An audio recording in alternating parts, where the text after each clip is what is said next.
Welcome back ناظرین، وہی سے آغاز کرتے ہیں جہاں پہ ختم کیا تھا. جی برقی صاحب، آپ کیا سمجھتے ہیں کہ ایک یہ بھی نیریٹو ہے کہ امریکہ کو یہ سیکیورٹی مڈل ایسٹ پہ بہت مہنگی پڑ رہی تھی، بہت ٹریلین بلین ڈالرز پہ، تو وہ اس کا متبادل کے طور پہ بھی کچھ چیزیں دیکھی جا رہی ہیں؟ تھینک یو جی. دیکھیں ود ڈیو رسپیکٹس بریگیڈ صاحب سے میں اختلاف کرتا ہوں. دیکھیں ٹرکی 3 کنٹریز کا ڈیفینس پیکٹ ہوا ہے. ٹرکی کو کوئی تھریٹ اب نہیں ہے رشیا سے. ممبر رشیا سے؟ ہاں، کوئی تھریٹ نہیں ہے، یا اسے ایران سے کوئی تھریٹ نہیں ہے. اگر اسے تھریٹ ہے تو اسرائیل سے ہے. نہیں، اسرائیل کا تو سب سے بڑا کونسل خانہ ہے ادھر ٹرکی کے اندر ہے. ہاں، ان کی پائپ لائن ٹرکی سے گزر کے جاتی ہے. نہیں، ٹرکی کے ساتھ بڑے مثالی تعلق ہے اسرائیل کے. آپس میں ان کا پچھلے دنوں چپل کش بھی ہوئی ہے ڈیورنگ دس. چپکلش ہوئی ہے تو وہ سب سے پہلے تو طیب اردگان صاحب ان کی پائپ لائن ختم کریں نا، بند کریں صبح. نہیں، میں ایک آپ کو بتا رہا ہوں کہ ان کو تھریٹ کس سے ہے. میں یہ صرف ٹرکی کو میں نے اس لیے کہا. آپ کے خیال میں اسرائیل سے ہے؟ ہاں، یا تو دیکھو نا کوئی اور ہو. ٹرمپ کہتا ہے میری طیب اردگان سے بڑی دوستی ہے. ٹھیک ہے. سعودیہ کو کس سے ہے؟ نہیں، پھر پاکستان آئے آپ. پاکستان کو اگر تھریٹ ہے تو صرف انڈیا سے ہے. ٹھیک ہے. اور انڈیا کی دوستی اسرائیل سے ہے؟ اسرائیل سے بھی ہے. اچھا، اور سعودیہ کو کس سے تھریٹ ہے؟ پاسبل تھریٹ ان کو صرف اسرائیل سے ہو سکتا ہے. اچھا، بظاہر تو وہ ایران کے ساتھ مس انڈرسٹینڈنگ. نہیں، ایران کے ساتھ دیکھیں جی، اس وار کے بعد میرا خیال ہے کوئی تھریٹ نہیں رہے گا. ختم ہو جائے گا. ختم ہو آئیدر سائڈ سے، دونوں کا کوئی تھریٹ، نہ ان کو تھریٹ ہوگا نہ ان کو تھریٹ ہوگا. تو آپ کہہ رہے ہیں کہ لیٹر آن یا بالکل تھریٹ اگر ہے تو اسرائیل سے ہے؟ اسرائیل سے ہے. پاکستان کو انڈیا سے ہے. ٹرکی کو اگر ہے تو وہ، اگر یہ تینوں ممالک کو اسرائیل سے ہے، امریکہ یہ تینوں ممالک کا دوست ہے، اسرائیل امریکہ کا بچہ ہے، مجھے سمجھائیں نا. سر میں آئی ڈونٹ اگری کہ امریکہ کی اس میں پوری ہے اپروول ہے. اس کے بغیر یہ ہو کیسے سکتا ہے؟ سر نہیں ہو گیا، ہو سکتا تھا کیونکہ انہوں نے دیکھا ہے. دیکھیں جی، اگر تو یہ یو ای کا دیکھ رہے ہیں. آپ کے خیال میں امریکہ اگر آپ کی اس پہ روکے تو پاکستان جا کے اس کا حصہ بن سکتا ہے؟ کس کا؟ اس اتحاد کا. اگر امریکہ کا نہیں بننا؟ نہیں، میرے خیال بن سکتا ہے. بن سکتا ہے؟ بن سکتا ہے. امریکہ کی کنسرن. پاکستان اگر دیکھیں، اگر امریکہ بنا کرتا ہے اور چائنا کہتا نہیں بن جاؤ تو بن جائیں گے. اچھا، بن سکتے ہیں. کیونکہ آپ کا یہ خیال ہے؟ دیکھو جی، ٹرکی نے نیٹو کا ایک تھا، دیر ممبر آف نیٹو. انہوں کیا ضرورت تھی جا کے ممبر بنتے اس ڈیفینس کا؟ انہیں تو نیٹو کنٹری سے دیکھا ہے سر، یہ دیکھا ہے نا، میں کہہ رہا ہوں انہیں نیٹو سے کوئی تھریٹ نہیں ہے. انہیں رشیا سے بہت سے تعلقات ہے. پرانی بات نہیں ہے جب کولڈ وار ہو. یعنی آپ یہ کہہ رہے ہیں کہ ان سارے ممالک کو یہ پتہ لگ چکا ہے کہ الٹیمیٹلی ان کے لیے تھریٹ اسرائیل ہے اور یہ مستقبل کی منصوبہ بندی کر رہے ہیں. They want to show independence. یہ امریکہ پہ ڈپینڈ نہیں کرنا چاہتے ہیں. دیکھ لیا انہوں نے. امریکہ کے بیسز کیوں تھے جی؟ مجھے نہیں سمجھ آ رہی. امریکہ کے بیسز صرف ایران کے لیے تھے. امریکہ نے تو دیکھیں ایران سے ان کو ڈرا کے بلین ڈالر ٹریلین ڈالر ان سے لیے. پیٹرو ڈالر کا ایک ایگریمنٹ ہے، وہی میں کہہ رہا ہوں، آپ آئل دیں گے ڈالر میں دیں گے. اور ڈالر اگر کھڑا ہے تو پیٹرو ڈالر اس ایگریمنٹ کی وجہ سے ڈالر نے سروائیو کیا نا سر. اگر یہ مڈل ایسٹ کا پیسہ جو ادھر جمع ہے یہ واپس آ جاتا ہے اور یہ پیٹرو ڈالر کو جھٹکا لگ جاتا ہے تو ڈالر تو دھڑام کر کے گر پڑے گا. سر بات یہ ہے کہ یہ جو ہے ایمریٹس اور جو بھی کنٹریز ہیں، انہیں کیا فائدہ ہوا اس ڈیفینس بیسز بنانے کا، امریکن بیسز دینے کا؟ بڑا غرق ہو گیا ان کا. بڑا غرق ہو گیا. تو بس وہ آپ یہ سمجھ رہے ہیں کہ مڈل ایسٹ کے مالک کو ریئلائزیشن ہو گئی ہے اور وہ سمجھ گئے ہیں کہ امریکہ ہماری حفاظت نہیں کر سکتا. ایکسیپٹ وہ صرف اسرائیل کی کرتا ہے، ہماری نہیں کرتا. یو ای کے علاوہ میرے خیال باقی سارے، کویت کو بھی اندازہ ہو گیا. ڈاکٹر سندس علی، آپ اس سے اتفاق کرتی ہیں کہ یہ جو اتحاد ہوا ہے، برگیڈ صاحب کا خیال ہے کہ امریکن اپروول کے بغیر نہیں ہوا، جبکہ برقی صاحب کہتے ہیں کہ یہ سارے ممالک کو ریئلائزیشن ہو گئی ہے، یہ اتحادی ممالک کو بھی، ایران کو بھی اور مڈل ایسٹ کے سارے ممالک کو، کہ امریکہ ہماری حفاظت نہیں کر سکتا. ڈاکٹر سندس جی، مجھے لگتا ہے میں یہاں پہ جی بریگیڈیئر فاروق کی بات کے ساتھ بہت اسٹرانگلی اگری کرتی ہوں کہ یہ امریکہ کی اپروول کے بغیر ایسی کوئی بھی پیکٹ مڈل ایسٹ ریجن میں اسپیشلی جو اب بھی اتنا انسٹرومنٹل ہے یہ پورا ریجن اس پوری وار کو لے کے, تو اس پیکٹ سے دیکھیں بہت زیادہ ان تینوں ممالک کی ایک اسٹرینتھ ہے اسٹریٹجک اور پولیٹیکل اور اکنامک. تو اس میں اس طرح کی چیز جب ہوتی ہے تو امریکہ از ڈیفینیٹلی انوالوڈ اور بہت پہلے سے یہ باتیں ہو رہی ہوتی ہیں. تو آئی تھنک آلسو کہ یہ امریکہ کی اپروول کے بغیر نہیں ہو سکتا. لیکن یہ برکی صاحب کی بات میں بھی وزن ہے, وہ یہ جو بات کر رہے ہیں دیر از ڈیفینیٹلی ویٹیج کہ ان کو مڈل ایسٹ کنٹریز اب بہت پریکٹیکل ہو گئی ہیں, ان کو بھی اب یہ پورا جو آنیسٹلی یہ جس طرح دے بن اسٹرک, ان کو جس طرح اٹیک کیا گیا ہے ایران کی طرف سے, تو انہوں نے بھی اپنے آپ کو اب ڈیفینڈ کرنے کے لیے اس طرح کا پیکٹ ایک بہت I think it's a sensible way. اب اسی طرح تو یورپین یونین بنا تھا نا جب ورلڈ وار 2 کے بعد, اسی طرح پھر نیٹو بنا تھا. یہ اس طرح کی یہ جو پیکٹس اور الائنسز بنتی ہیں وہ اپنے آپ کو بیسکلی ان کا کور روٹ یہی ہوتا ہے کہ ہم نے اپنا ڈیفینس سسٹم, اپنی سیکیورٹی کیسے انکریز کرنی ہے. سو مجھے لگتا ہے دونوں باتیں صحیح ہیں. I think دونوں باتیں صحیح ہیں actually, and they can coexist. سو مجھے نہیں لگتا کہ ایسا ہے کہ they are not mutually exclusive. امریکہ کا جو رول ہے آج کل کی گلوبل سپر پاور ہے امریکہ, تو ان کی پرمیشن کے بغیر تو اگر کچھ ہوگا بھی تو وہ, اب رشیا کو دیکھیں نا, اب وہ کافی despite being a huge country کافی آئسولیٹڈ بھی ہیں. ایران کو انہوں نے کس طرح آئسولیٹ کر دیا سینکشنز لگا کے, بٹ آف کورس اب وہ جس طرح ریزسٹ کر رہے ہیں وہ ایک ساری دنیا نے دیکھا ہے. لیکن کوئی شیک نہیں کر پایا ابھی تک امریکہ کو as a super power. I still believe that, and I think again in کی جو کیپٹلسٹ ان کی جو پاور ہے تو اس کی وجہ سے انہوں نے ضرور اس کو اپروو بھی کیا ہوگا, اور یہ انہوں نے ایکچولی میں بھی انکریج بھی کیا ہوگا کہ آپ یہ کریں. ڈاکٹر سندس, یہ اس لیے یہ بات کو انڈورس اس لیے کرنا پڑتا ہے کہ امریکہ نے اس اتحاد کی مخالفت نہیں کی, اوپنلی اس کے بارے میں کوئی سٹیٹمنٹ نہیں دی. یہاں تک تو ٹھیک ہے سمبولکلی یہ سارا معاملہ, لیکن بعض اوقات ہوتا ہے کہ آپ کوئی کام کسی اور شکل میں کرتے ہیں, اس کا نتیجہ کچھ اور نکلتا ہے. یہ ہوا تو امریکنز کی کنسنٹ کے ساتھ ہے اور ان کی اپروول کے ساتھ ہے, لیکن اس کا جو نتیجہ نکلے گا وہ امریکہ کے حق میں کبھی نہیں نکلے گا. وہ اگلی بات میں یہ کر رہا ہوں اپنی وزڈم کی بیس کے اوپر, اپنے ایکسپیرینس کی بنیاد کے اوپر, کہ جیسے سعودی عرب کے ساتھ جو ایگریمنٹ ہوا تھا وہ بھی ان کی کنسنٹ سے ہی ہوا تھا, لیکن اس کا مقصد یہ تھا کہ سعودی عرب کے ساتھ پاکستان مل کے ایران کے اوپر اٹیک کرے گا, لیکن نہیں ہوا. یہ بھی ہوا ایسے ہی ہے برگیڈیئر صاحب, لیکن پاکستان کبھی امریکن ایجنڈے کے اوپر چل کے یہ اتحاد کام نہیں کرے گا. یہ اتحاد جب سرپرائز دے گا تو پھر امریکہ بھی حیران ہوگا اور اسرائیل بھی حیران ہوگا. بعض اوقات کچھ سفر جو ہے وہ کسی کی کنسنٹ سے کرنا پڑتا ہے, لیکن جب سفر آپ چل کے آگے سیدھے راستے پہ چل پڑتے ہیں تو پھر آپ خود اس قابل ہو جاتے ہیں کہ آپ کسی کی پرواہ نہیں کرتے. اور اس کی ایک جھلک جو ہے 14 اگست کو پوری دنیا اسلام آباد کے اندر دیکھے گی, جب سعودی عرب بھی اور ٹرکی کے یہاں پہ طاقت کا مظاہرہ ہوگا تینوں ممالک کا. اور یہ بھی میں آپ کو خبر دے رہا ہوں, تو اس کے بعد اندازہ ہوگا لوگوں کو کہ دنیا کس طرف جا رہی ہے. اور سب سے بڑی بات یہ ہے ڈاکٹر شاہد مسعود صاحب, اسی بات کو ایکسٹینڈ کرتے ہوئے آپ کی طرف, کہ چین نے اس کو بیک کیا ہے اس ایگریمنٹ کو, تو یہ بڑی باریک سی بات ہے. یہ الٹیمیٹلی برگیڈیئر صاحب یہ اس کا نتیجہ جو نکلے گا وہ مسلم امہ کے لیے, پاکستان کے لیے, سعودیہ کے لیے, ٹرکی کے لیے, ایران کے لیے, سب کے لیے اچھا نکلے گا.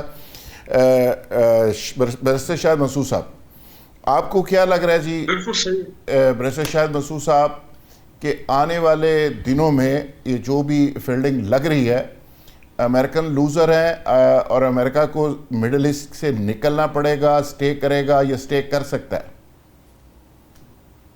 دیکھیں ذوالفقار راحت صاحب, دو اینگل ہیں اس سارے معاملے کو دیکھنے کے. سر, ایک تو یہ ہے جس طرح آپ نے پہلے کہا کہ امریکہ کی آشرواد یا کانسنٹ کے بغیر نہیں ہو سکتا.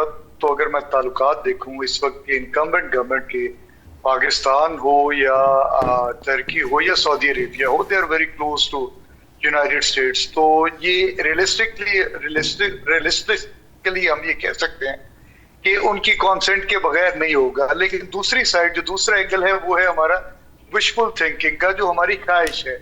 ہم یہ سمجھتے ہیں اور ہمارے دل کی بھی ایک مطلب دل سے یہ بات نکلتی ہے کہ ہماری جو مسلم امہ ہے یہ اکٹھی ہو اور نیٹو ٹائپ کا ایک جو ہے وہ اتحاد بنے اور اس کے اندر سارے اسلامی ممالک شامل ہوں اور کسی ایک کے اوپر اٹیک جو ہے وہ ساری مسلم. اچھا بریسٹر صاحب یہ خواہش نہیں ہے, یہ آپ کی سروائیول ہے, اور یہ سروائیول میرے کہنے پہ, آپ کے کہنے پہ پاکستان کو بھی اس کی ریئلائزیشن ہے, سعودیہ کو بھی ہے, ٹرکی کو بھی ہے, کہ بجائے اس کے اکیلے اسرائیل سے پھینٹی کھانے سے بہتر ہے اکٹھے ہو جو اپنی ڈیفنس اتنی کرو کہ کوئی حملہ کرنے کی جرت ہی نہ کرے. لیکن ذوالفقار صاحب اس کی بھی دو طرح سے اس کو ہم دیکھیں گے. ایک تو ہم اپنا کامن اینیمی اسرائیل کو لے کر آ رہے ہیں اور اس کامن اینیمی کے پیچھے کون کھڑا ہے, وہ یونائٹڈ اسٹیٹس آف امریکہ کھڑا ہے. اسرائیل کی وار تھی, آج وہ ایران سے اپنی وارز کو بنا کر بیٹھ گئے, وہ اسرائیل کو ہر طرح سے سپورٹ کرتا چلا جا رہا ہے. تو ان ادر ورڈز ہم یہ کہہ سکتے ہیں کہ کل کو اگر جو ہمارا یہ الائنس بنتا ہے تو یہ وہی جس طرح میں نے پہلے بات کی یہود اور نصارہ کے خلاف بنتا ہے, جو شاید اس وقت ابھی ہم یہ وشفل تھنکنگ تو ہو سکتی ہے, لیکن جس طرح کے اکابرین بیٹھے ہیں مڈل ایسٹ کے اندر, آپ نے دیکھا کہ یو اے ای نے ان کرائسس کے اندر کس طرح انہوں نے جو ہے وہ ریئیکٹ کیا. فوری طور پہ انہوں نے پاکستان سے کہا ہمارے جو ہے وہ قرضے واپس کرے اور آپ کو کرنے بھی پڑے, اور آج وہ اس سارے الائنس سے باہر نکل کے بیٹھے ہیں, وہ انڈیا کے ساتھ مل کے بیٹھے ہیں, وہ اسرائیل کے ساتھ مل کے بیٹھے ہیں. تو یہ کس طرح کا معاملہ ہے جس کو ہمیں بڑی جو ہے وہ دانش مندی اور باریکی سے دیکھنا ہوگا کہ آگے چل کے معاملات کیا ہوتے ہیں. ایک چیز تو یہ ہے. دوسرا ذوالفقار راحت صاحب, جس طرح آپ نے پہلے بات کی کہ جو آپ کا یہ معاملہ, مجھے آپ کا دوسرا سوال جو تھا وہ میں مس کیا ہے, ذرا بتائیں گے مجھے. میں یہ کہہ رہا تھا کہ امریکہ سٹے کرے گا مڈل ایسٹ کے اندر یا نکل جائے گا؟ دیکھیں, امریکہ کی ایک بہت پرانی یہاں پہ پریزنس تو رہی ہے, اور آپ نے یہ دیکھا ہے کہ اگر ایران کو ہی لے لیں تو ایران کو انہوں نے 1979 سے لے کر آج تک ایران کا پیچھا نہیں چھوڑا, اور وہ ہر طرح سے ہر موقع انہوں نے جو ہے اس کو ایکسرسائز کیا کسی طریقے سے ایران کے اندر رجیم چینج ہو. اسی طرح انہوں نے عراق کے اندر رجیم چینج کیا صدام کو. اس سے پہلے آپ نے کویت عراق وار, ایران عراق وار, وہ ساری آپ نے دیکھی, اور ان کے پیچھے صرف اور صرف جو ہے وہ امریکہ تھا, اسرائیل تھا, اور جتنے اسرائیل کے ساتھ نیبرنگ اسٹیٹس تھے ان ساروں کو دور کرتے چلے گئے, اور وہاں پہ اسرائیل کی جو ہے وہ بڑھتی چلی گئی جو معاملہ تھا. اور ابھی آپ نے دیکھا ہے کہ جب یہ پیکٹ انہوں نے کہا کہ ہم ایک نیوکلیئر ڈیل سائن کرنے جا رہے ہیں سعودی عربیہ سے, دی کنڈیشن وچ they set out that was کہ ابراہیم لنکن جو ہے وہ ابراہیم اکارڈ ٹائپ ایک جو ہے وہ سعودی عربیہ اگر کرے گا اس کے اندر اسرائیل ایکسپٹ کرے گا. ڈاکٹر صاحب ہم تو سامیہ خان پامس تو ہم ہے نہیں, لیکن میں ایک عرض کر دوں, جو ہاتھی ہوتا ہے نا, ہاتھی, اس کو جب ایک گولی لگ جاتی ہے تو مرتے مرتے گرتے گرتے بڑا ٹائم لیتا ہے. امریکہ ایک ہاتھی ہے, گولی لگ چکی ہے, گرنے کا بس انتظار کریں. مڈل ایسٹ کے اندر وہ نہیں سٹے کر سکے گا, اس کا جو ڈاؤن فال ہے وہ سٹارٹ ہے, اور یہ آہستہ آہستہ یہ اتحاد بھی پھیلے گا, اور یہ جو سپیس ہے یہ پاکستان اور یہ اتحاد اس کی سپیس لے گا, اور امریکن ایجنڈا خواہش کے باوجود امریکہ ایجنڈا آگے نہیں بڑھ سکے گا. اس کی وجہ یہ ہے کہ ٹرمپ ایک دفعہ 1.5 سال گزر گیا, پھر اسرائیل کو کوئی ایسا بیوقوف صدر دوبارہ شاید دستیاب نہ ہو اگلے 50 سال, تو کہانی بالکل چینج ہو جائے گی. ایک بات آپ نے کہا ہاتھی, سر ظاہر ہے مرتے مرتے بڑا ٹائم لیتا ہے. واٹ اباؤٹ گدڑ؟ یہ تو گدڑ ہے امریکہ. گدڑ ہے. اچھا جی برقی صاحب, ایک چھوٹی سی بات میں اگر ایڈ کر دوں, پہلے یورپین یونین کا ایک ذکر ہوا تھا. دیکھیں, جب یورپین یونین کا قیام ہوا تو اس وقت برٹن نے بار بار کوشش کی اور 20 سال مسلسل کوشش کرتا رہا کہ مجھے یورپین یونین کا حصہ بنایا جائے, لیکن فرانس اور باقی جو اچھا ڈاکٹر صاحب بریسٹر صاحب شارٹ کمنٹ میں لوکل ڈومیسٹک کے ایشو کے اوپر آنا چاہ رہا ہوں. آپ کی پارٹی کے اندر بڑے رولے رپڑ لڑائیاں مار کٹائیاں چل رہی ہیں, یہ تو پی ٹی آئی کا خاصہ ہے، جب بھی بلدیاتی الیکشن ہو، جنرل الیکشن ہو، کوئی لانگ مارچ ہو، لڑائی ہو، تو آپ آپس میں گتھم گتھا ہو جاتے ہیں. تو پھر آج کل بھی آپ ہیں، پارٹی بڑی پارٹی ہے، وہاں پہ لڑائیاں بھی شاید زیادہ ہوتی ہیں، اور آپ حق سمجھتے ہیں کہ ہر دفعہ روزانہ ہی آپ انٹرٹین کرتے ہیں سارے لوگوں کو اپنی لڑائیاں کر کر کے. تو یہ لڑائیاں آپ کی کب ختم ہوگی، اور پیپلز پارٹی اور نون لیگ کی جو شموکھی لڑائی چل رہی ہے یہ کب بند ہوگی؟ لیکن ذوالفقار راحت صاحب، پاکستان تحریک انصاف بلا شبہ پاکستان کی سب سے بڑی سیاسی، اس لیے لڑائیاں بھی زیادہ ہوتی ہیں نا سر، بڑی پارٹی ہے نا، تو اس لیے بہت لڑتے ہیں. تو اختلاف رائے تو ہوتا ہے نا جی. دیکھیں اختلاف رائے تو پارٹی کے اندر ہے، اور اس کے میں انکار نہیں کروں گا. اپنی اپنی رائے کا اظہار کیا جاتا ہے. جو چیزیں بند کمروں میں بیٹھ کے ہونی چاہیے وہ ہماری جو ہے وہ پبلکلی ہو جاتی ہے. یہ بالکل ڈرا بیک ہے. لیکن ذوالفقار راحت صاحب ایک چیز دیکھیے کہ پارٹی اپنے قائد کے پیچھے متحد ہے. عمران خان کی بات ہو یا پاکستان کے نظریے کی بات ہو، اس کے ایک لیڈر بتایا نا کہ جس لیڈر کی یہ حرکت نہیں متحد ہے، کوئی ایک لیڈر بتایا جس کی یہ حرکت ہے کہ عمران خان باہر آئے. ہر بندے کا ایکشن یہ ہے کہ اندر ہی رہے. متحد ہونے کا مطلب یہ ہے کہ اس کے باہر نکلنے کے لیے کوئی پریکٹیکل ایفرٹ کریں. کوئی لیڈر مجھے بتائیں کوئی ایفرٹ کر رہا ہے؟ ذوالفقار راحت صاحب، میں آپ کی اس بات سے بالکل ایگری نہیں کروں گا، اور اس کو میں اس طرح سے بالکل نہ کریں. لیکن جتنی آپس میں لڑائیاں کر رہے ہیں، اتنی اگر یہ کوشش کرتے وہ باہر نکلے تو کوئی نتیجہ نکل آتا. دیکھیں پارٹی بار بار باہر نکلی، اور آپ نے اس ریاست کا جبر بھی دیکھا. 26 نومبر کو آپ نے پارٹی کارکنوں کے اوپر جو ہے فائرنگ ہوتے بھی دیکھی، اور ان کو شہید ہوتے بھی دیکھا. وہ بھی پارٹی کارکن تھے، وہ بھی پارٹی اکابرین تھے. تو علی امین گنڈا پور صاحب کا کمپرومائز تھا نا سر. تو علی امین گنڈا پور صاحب کا کمپرومائز تھا، مروا گیا لوگوں کو، ورکروں کو. از دا کمپرومائزڈ. وہ کس کی بلٹ پروف گاڑی پہ بھاگا، وہاں سے اس کو چیک کر لیں ذرا. میں اس سے اس کو بلٹ پروف گاڑی کس نے دی تھی؟ وزارت داخلہ کے کون سی گاڑیاں اس کو ملی تھی، اور اس نے کہا ادھر نکل جاؤ. جب پارٹی کے اوپر کرائسس ہوتے ہیں، جب مشکل وقت ہوتا ہے تو اس طرح کریٹیسزم ہوتا ہے. میں بالکل کسی قسم کی علی امین گنڈا پور صاحب ہو گئے یا بشرا بی بی ہوگی جو اس وقت موجود برگیڈ صاحب، آپ کو کیا لگتا ہے کہ پی ٹی آئی کے اندر جو لڑائیاں چل رہی ہیں، انصاف کے اندر کوئی شک نہیں، برگیڈ صاحب جو لڑائیاں چل رہی ہیں، یہ کیا بانی پی ٹی آئی کو باہر لا سکیں گی یا ان کے مسائل میں اضافہ کریں گی؟ دیکھیں میں تو بہت کلیئر اس معاملے میں کہ جب آپ کی مین لیڈرشپ جو ہے وہ جیل میں ہو سر، اور وہ اپرچونسٹ قسم کے لوگ، sorry for using this word, barrister صاحب مائنڈ نہ کر جائیں کہیں، لیکن میری نظر میں جو ان کے میجورٹی لوگ اس وقت پاور میں ہیں وہ اپرچونسٹ قسم کے لوگ ہیں، اور وہ چاہتے ہیں کہ ان کا یہ موج میلا ہو، کہ یہ پاور پرکس پریویلیج جو ہے وہ چلتے رہیں. تو لہٰذا یہ ایک وجہ ہے کہ ہم دیکھ رہے ہیں کہ ایک تو یہ آپس میں ان کی وہ لڑائی جھگڑے بھی ہیں. چلیں ایک پارٹی ایک فیز میں آتی ہے، ایسے دور میں آتی ہے کہ جب اس میں اس قسم کے انٹرنل ڈویژن بہت ہو جاتی ہے، لیکن ایک پارٹی کی وہ جو سالڈ آئیڈیولوجیکل کمٹمنٹ ہے اس میں ہمیں بڑے فرق نظر آ رہا ہے. وہ لوگ جو پہلے بہت آئیڈیولوجیکلی بالکل پارٹی کے ساتھ کھڑے ہوئے تھے، اب ہمیں وہ ڈرفٹ ہوتے ہوئے نظر آ رہے ہیں. اب ہمیں یہ نظر آ رہا ہے کہ کچھ ایسے لوگ جن کو آپ پلانٹڈ بھی کہہ سکتے ہیں، یا جن کو آپ کہہ سکتے ہیں کہ وہ آئے ہیں کوئی خاص مقصد کے لیے آئے ہیں پارٹی کے اندر یہ معاملات گڑبڑ کرنے کے لیے. میں نام نہیں لیتا ہوں، لیکن وقت آنے پر یہ سب کچھ چیزیں نکل آئیں گی. تو وہ لوگ جو ہیں وہ آپ دیکھ رہے ہیں کہ they are having a good time, and وہ نہیں چاہتے ہیں کہ کسی طرح کا کوئی سخت قدم اٹھایا جائے. یا جو آپ نے کہا کہ ایک ڈٹرمنٹ قسم کی لیڈرشپ، گنڈا پور صاحب کی آپ نے صحیح بات کی ہے کہ گنڈا پور صاحب 2 مرتبہ اپنے لوگوں کو اسلام آباد لے آئے، ٹھیک ہے نا جی، اور باقی ہم بڑے پریشان تھے کہ پتنی اب خدا نہ خواستہ کو چھوڑ نہ جائے. تو ٹھیک ہے وہ سارا 26 نومبر ہوا، لیکن ایٹ دا پیک ٹائم وہ بشرا بی بی بھی اور یہ گنڈا پور صاحب بھی کیسے سین سے غائب ہو گئے. So what I am trying to say کہ ان کی پارٹی کے اندر وہ لوگ ہیں جو کہ ڈسپلے کر رہے ہیں کہ ان کے پرسنل انٹرسٹ ہیں، اور وہ چاہتے ہیں کہ اسٹیٹس کو جو ہے وہ چلتا رہے. میری تو یہ آبزرویشن ہے.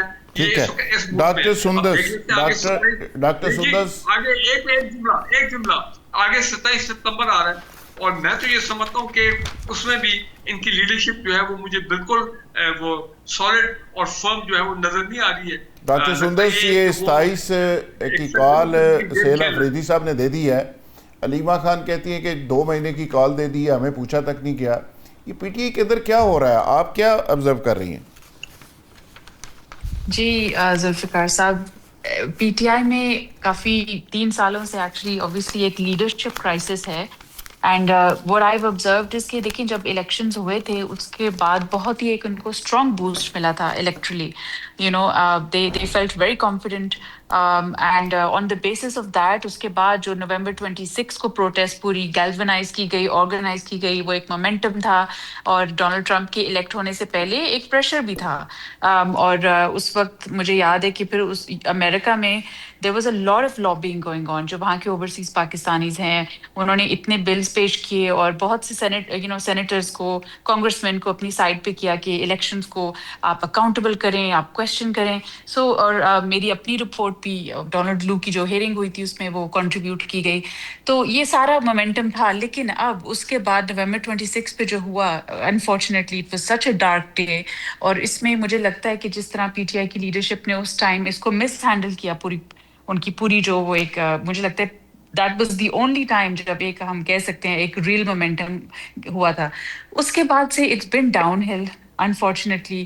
اور آئی آف کورس میں علیمہ آپا, نورین آپا, ڈاکٹر عظمیٰ سے ملتی رہتی ہوں. I have good terms with them.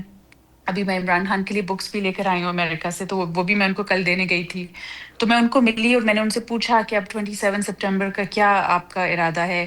اور وہ نے کہا کہ یہ تو پی ٹی آئی کی آف کورس لیڈرشپ پہ ہے, لیکن ان کا دل تھا کہ یہ جلدی ہو, یہ اتنا دیر کیوں, ہم اس کو 27 سپٹمبر تک کیوں لے کے جا رہے ہیں. تو سہیل آفریدی کو یہ بہت پہلے سے ایک کر لینا چاہیے تھا.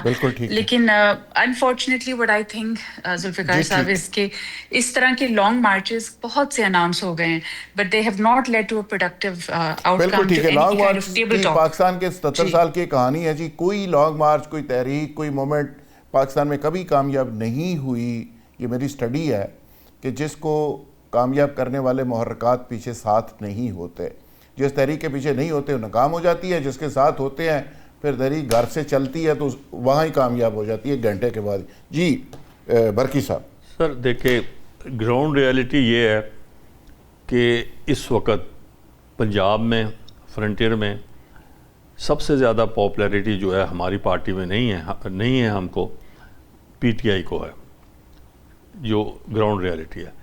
مگر آپ یہ دیکھیں پی ٹی آئی کی کوئی آئیڈیالوجی نہیں ہے.